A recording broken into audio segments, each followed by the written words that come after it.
Dans cette assemblée du stade de l'amitié, la question de la pauvreté soulève beaucoup de passion. Tout le monde ou presque est d'accord pour dire que cette pauvreté est d'abord le fait du grand taux de chômage qui touche les Gabonais. Au cœur de ces assises sociales, il y a des hommes en colère.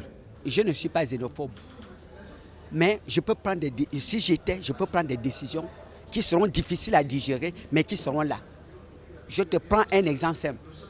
Le ciment du Gabon, par exemple, le ciment est vendu par les étrangers.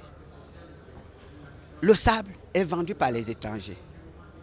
Pour cet expert des communications sociales, comme l'indiquait il y a quelques jours la ministre déléguée à la prévoyance sociale devant la presse, le problème majeur est que tous les petits métiers sont aux mains de la communauté étrangère. Le système des Nations Unies, quand vous allez chez eux, au Sénégal, en Côte d'Ivoire, partout, chauffeurs, ménagers, etc., ce sont les gens de la zone. Quand tu arrives au Gabon, tu vas au niveau du système des Nations Unies, le chauffeur est étranger, la ménagère est étrangère, etc. Est-ce que c'est acceptable? Dans nos ambassades, à l'extérieur, vous trouvez les étrangers qui sont pleins, secrétaires, etc. Mais ici au Gabon, vous allez fouiller l'ambassade du Togo, du Bénin, etc. Tu ne trouveras aucun Gabonais travailler. Quelle est cette affaire? Moi, je pense que c'est pourquoi il faut réfléchir à tous les niveaux et prendre les décisions qui s'imposent. Il faut un certain nationalisme à un certain niveau. Du nationalisme, le mot est lâché, c'est peut-être le pas à franchir pour réduire l'extrême pauvreté dans les familles gabonaises.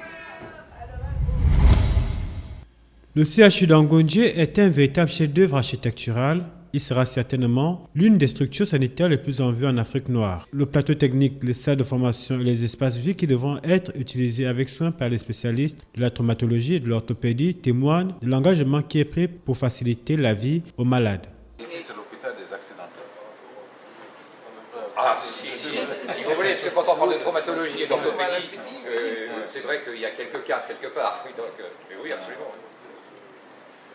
Ça limitera également les évacuations Accidentés ou autres. Vous avez par exemple des problèmes, les problèmes de vieillesse qui rentrent en ligne de compte, comme l'ostéoporose au niveau des fémurs, etc. Donc on pose des prothèses de hanche, prothèses de genoux, etc.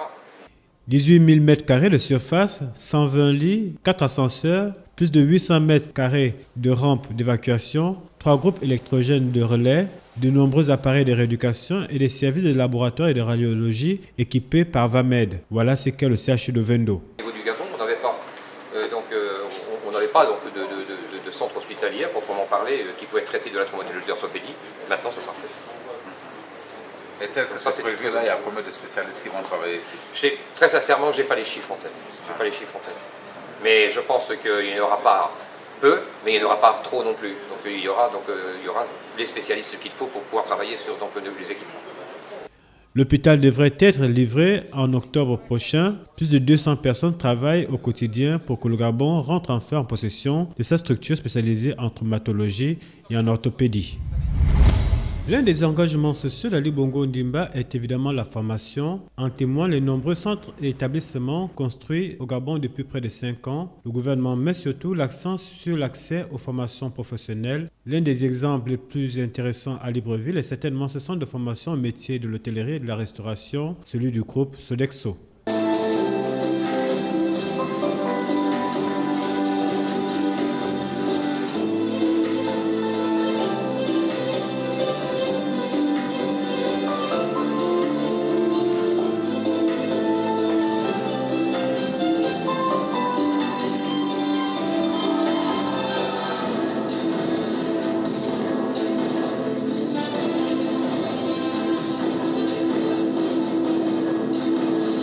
Ce centre de formation contribue à former des hommes, des femmes et des jeunes qui ont besoin de se relancer dans la vie, et notamment dans le secteur de l'hôtellerie et de la restauration, ou qui veulent entrer dans ce groupe français.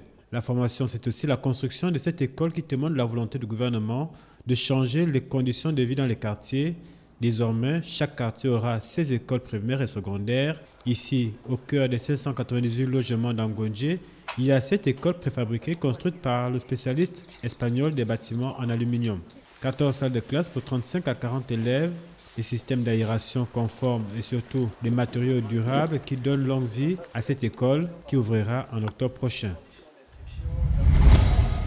Mouila, capitale provinciale de Longouné, est cette année encore la ville hôte de la Coupe du Gabon Interclub de handball pour sa 30e édition et le 18e challenge Pierre Claver Maranga Moussavou. C'est le gymnase Omar Bongo Ndimba de Mouila qui a servi de cadre à l'ouverture officielle du tournoi par le parrain de la compétition.